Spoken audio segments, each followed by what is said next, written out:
金秘书，40分钟后上菜，确保菜的温度合适。老板，怎么了？新来的助理记错了日期，他定成了明天，所以今天可能来不及了。这点小事儿都给我办不好。马上启用备用方案，务必要让李先生满意。还有那个秘书助理，让他马上去人事部结算工资，以后不用再来了。老板，他平时表现很好的，而且他是应届毕业生，好不容易才通过了面试。这里是商场，不是菜市场，我只讲成败，不讲人情。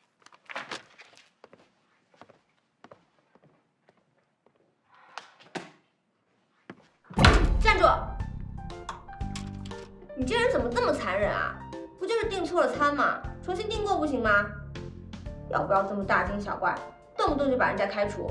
你知不知道现在工作很难找的？人非圣贤，孰能无过？做错了事情，大家一起想办法解决嘛。这个女孩子恐怕是刚出校门就遇上这么残酷的事情，会对她以后的职场造成很大的阴影的。一个毕了业3年的人，被解雇超过99份的工作，你对此是不是感同身受？我不是被解雇的，我是自己跳槽的。一个经常性跳槽的人，要么非常优秀，要么极度平庸。你觉得你是哪种？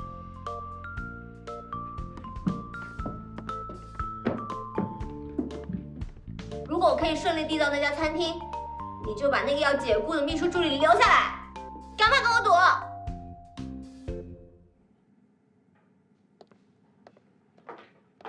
老板，李先生对您的诚意十分满意，今晚订餐的事情还真是多亏了郝小姐。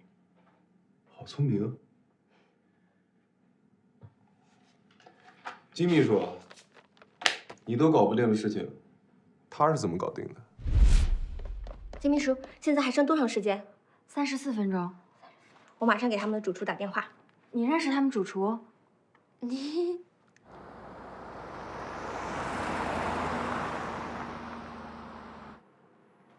来，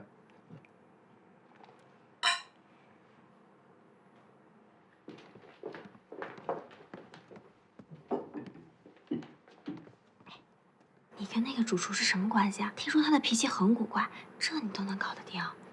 我之前给他们的餐厅送过海鲜，每次都是累死累活，好不容易可以满足那个主厨的海鲜的需求，也算是以海鲜会友了。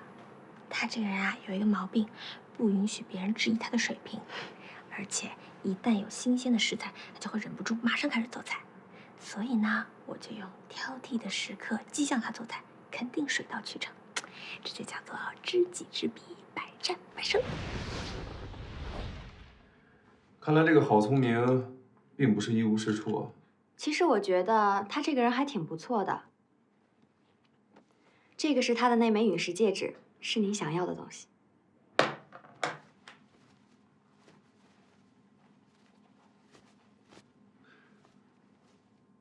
这么重要的东西，你是怎么拿到手的？郝小姐似乎特别容易相信人。哎，郝小姐，你的戒指好特别啊！这个啊是流星变成的陨石戒指，可以给人带来好运哦。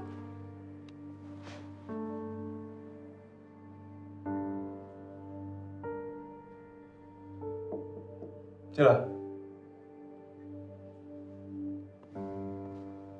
李先生那边的人已经被送回酒店了，你要不早点回去休息？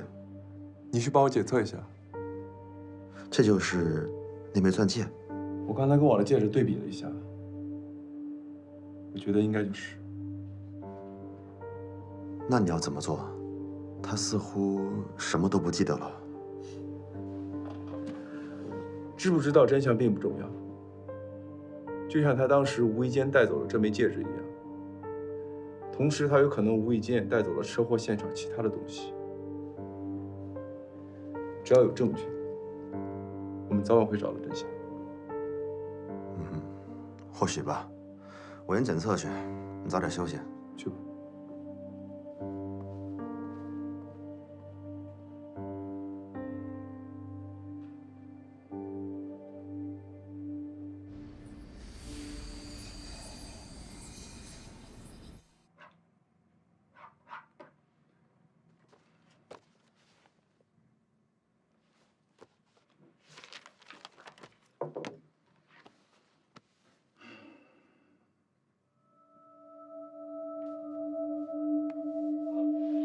啊！哦！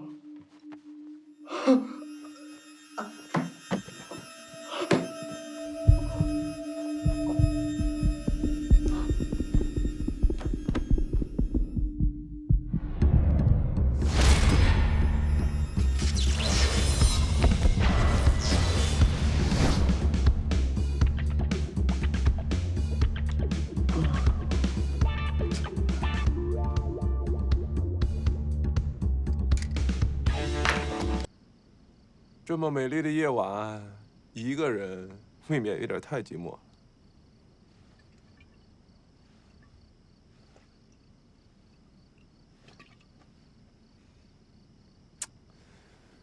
是不是应该来点儿香艳的刺激？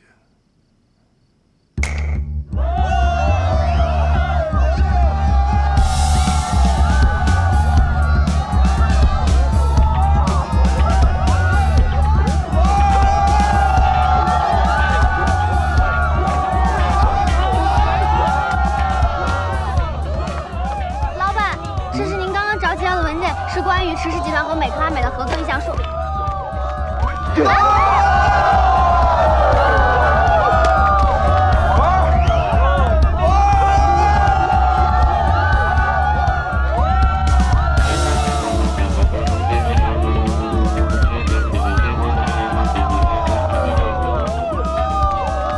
老板的嗜好怎么变得这么奇怪？到底是哪儿出了问题？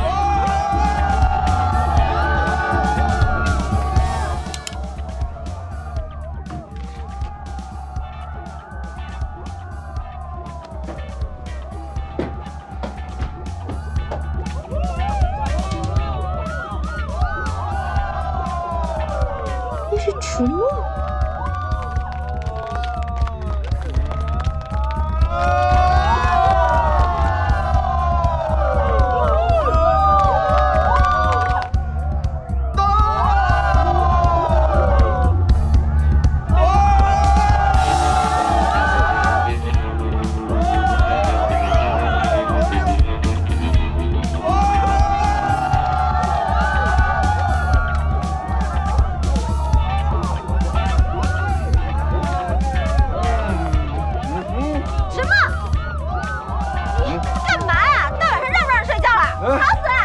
小聪明，你怎么在这儿？我怎么在这儿？我怎么不能在这儿？那什么，我在哪儿都能见到你，说明我们真的是很有缘分。我一看到你就会特别的安心。我喜欢你，我喜欢你。说你疯了呗？我没疯，你必须你摸摸，你摸摸看，没听到。